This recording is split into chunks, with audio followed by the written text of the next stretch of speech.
ready to cut hair for langga because you see, as you can see, 2 or 3 months already that not cut his hair. So my husband will cut now his hair. Ayan, kung sa Ilocano, lampong, oh. Lampong si langga. Ayan. Tapos nang nagupitan si langga. So, katatapos ko lang siya paliguan. Ayan. Over lang yan, over. So, lagyan ko siya ng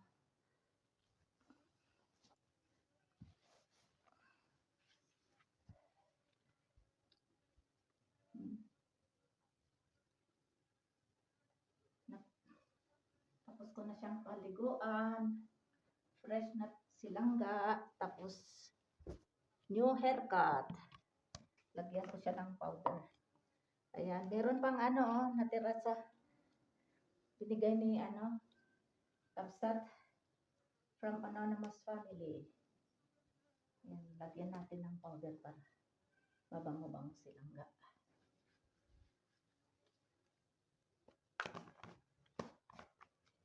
Tapos lotion.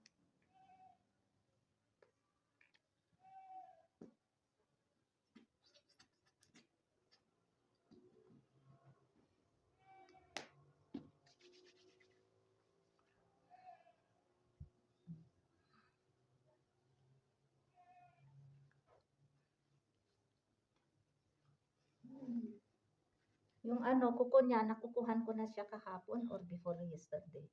Yung paa na lang, it's your, langga, your feet. Ayan. Yung paa na lang ang hindi ko nakukuhan.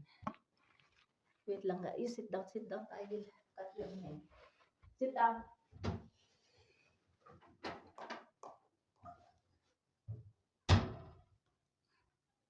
Sit down, nice. Sit down, nice. Sit down na tayo, cut your nail.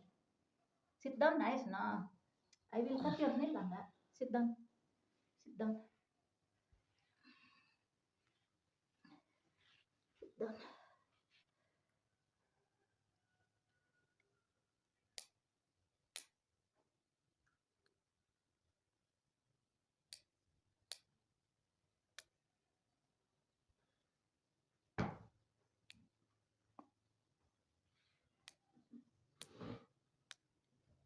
Do not move.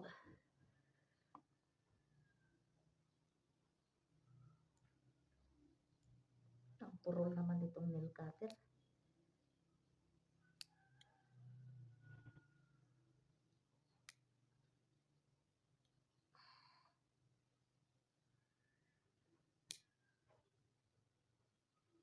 Let it do not move.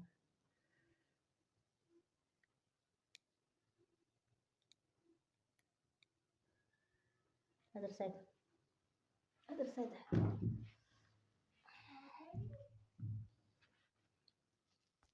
Ito yung ginamit na pang nilangga, raincoat, para hindi yung buhok hindi didikit. Ayan, maganda ito kasi full siya. Ayan, oh. Tapos ito yung buhok niya, ang dami. Oh. Ayan.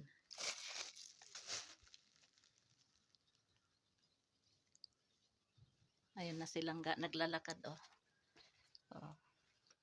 Maganda ang weather ngayon. Today is March 24 and today is Tuesday and time check is 10:30 AM.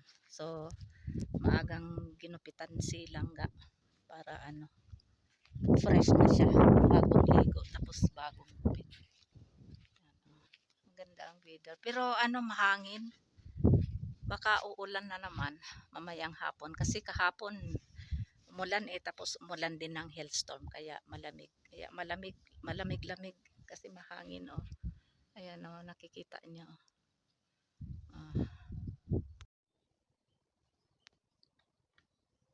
Ayan, patulog na silang gantok na. Kasi fresh siya bagong gupit at bagong ligo. Ayan, tingnan niyo yung laruan niya sa kanyang kamay. Kasi before 2 to 3 days yata nung nung Eid, nung 21, grabe siya, hyper. Wala siyang tulog the whole night nung nung Eid. Kaya ito bumabawi siya ng tulog. Kaya pati ako wala din tulog noong nung first day ng Eid noong 21.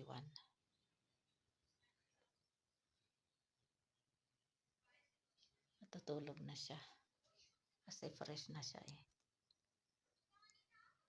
Pag siya, hyper talaga. Hindi mo talaga siya mapahiga. Pero pag okay siya, okay yung kanyang pakiramdam at hindi siya hyper, kusa siyang hihiga. Pero kung hyper siya, nako, hindi siya hihiga. Lang siya, nakatayo, tapos upo, higa sandali.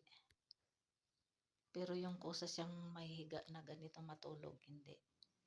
Kaya buti na lang siya ngayon. Okay siya ngayon, pakiramdam niya. Hindi siya hyper. So, nagupitan na siya. After 3 months uli, ang gupit niya. Sila kaya ang nagupit sa kanya. Never siyang pumunta sa sa barber shop. Sila kaya talaga ang nagugupit. Kaya meron siyang gunting, tapos yung machine na panggupit. Padala yun ng aking bayaw sa Germany.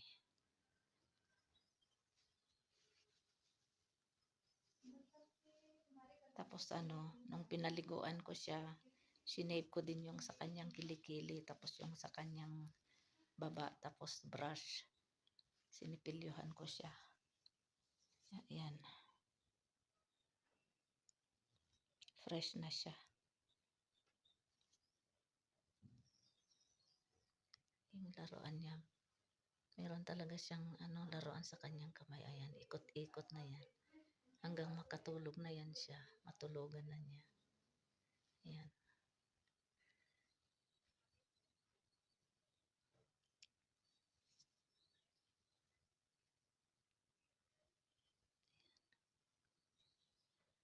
Tulog na. Ayan, ikot uli.